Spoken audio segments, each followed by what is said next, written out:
Welcome back to the ChessGoals YouTube channel. We're doing another chess visualization video today, and I'm going to do a couple of different things a little bit differently. We're going to go over a quick game, about 10 moves long, between Dmitry Andreikin and Sergei Karjakin.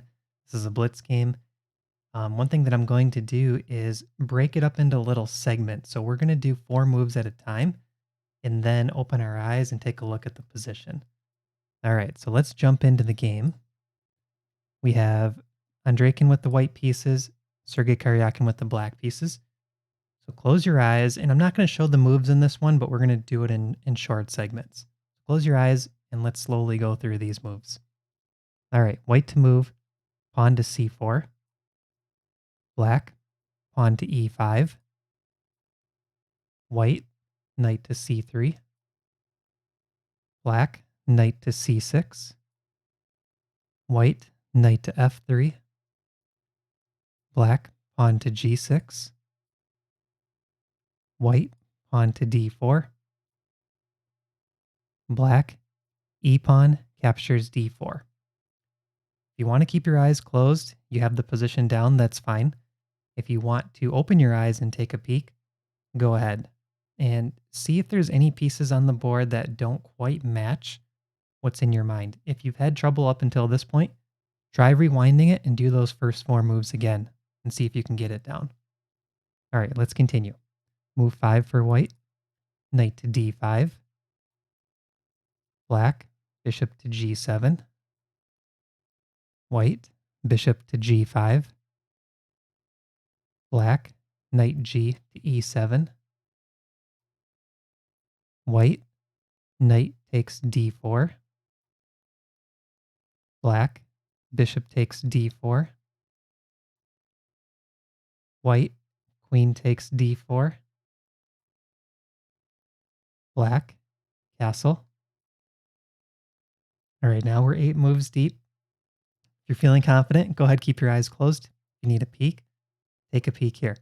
If you got part 1 right and part 2 you messed something up, try to see which piece it is and maybe you restart the whole thing, or you could start from part 1 if you can still remember that position. But usually I would say restart from the beginning. See if you can make it all the way through 8 moves. So we kind of have an interesting game so far. All right, let's go through the last 2 moves. Move 9 for white, knight to f6 check. Black, king to h8. White, knight to g4 check.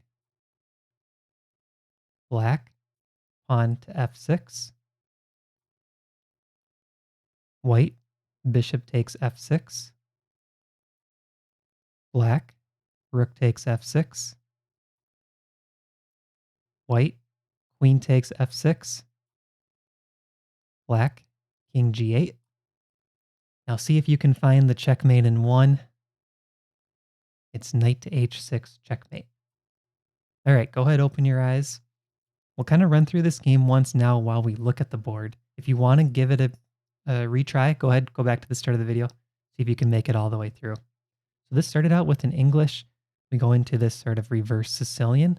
So we have the black pawn on e5, the white pawn on c4. That's the Sicilian in reverse. Normally you'd have the white pawn on e4, the black pawn on c5. So this is all standard, knight c3, knight c6, knight f3, g6, d4, e takes, knight d5. Knight d5 is a trap. This is not one of the best moves.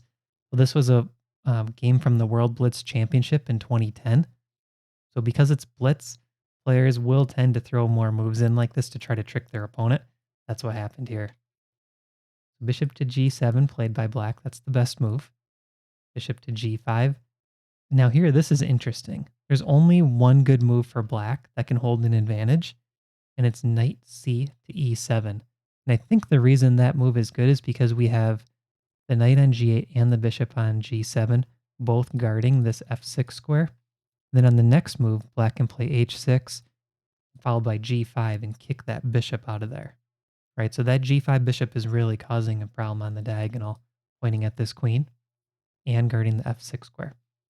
So this move looked natural, knight g to e7, but it's actually a huge blunder. White is already much better here, if not already winning. And knight takes d4 is the best move. And here, Sergei plays bishop takes d4, This is another mistake. And the reply is really cool. Queen takes d4, just leaving the queen hanging on d4. So, of course, we got to look at this. What happens if knight takes d4? There's a checkmate. Knight f6, king steps over, bishop h6, mate. That's a really cool queen sack. So here black has to castle. I shouldn't say has to castle. The best move is pawn to f6, sacrificing a pawn. Sergey castled, though. And this falls for a checkmate. Knight f6 check, king h8, and now we see knight to g4, discovered check. And the problem for black is if the king goes to g8, there's knight to h6 mate. And if black blocks like they did in the game, or I'm sorry, knight g4 check, black resigned. But I showed in the game. Pawn to f6 just for training purposes. Bishop takes, rook takes. If the king moved over, there's still the knight checkmate. Kind of a cool mate, bishop and knight. Queen takes, king over, knight h6 checkmate. All right, so this was kind of a quick visualization video. I hope as we do more of these, your confidence improves with visualizing these games. And if you want to check out the previous visualization video, click the box above my head. That'll take you back to the last one. And we're starting to build a series of visualization videos. You can go through them in the playlist and practice them as you improve your skills. And let me know in the comments, was this too difficult? Was it too easy? Do you want the moves back showing? Do you like it being split up into 4 moves at a time? I'm reading all of your feedback, so let me know what you think. And we'll see you in the next video. Thanks for watching.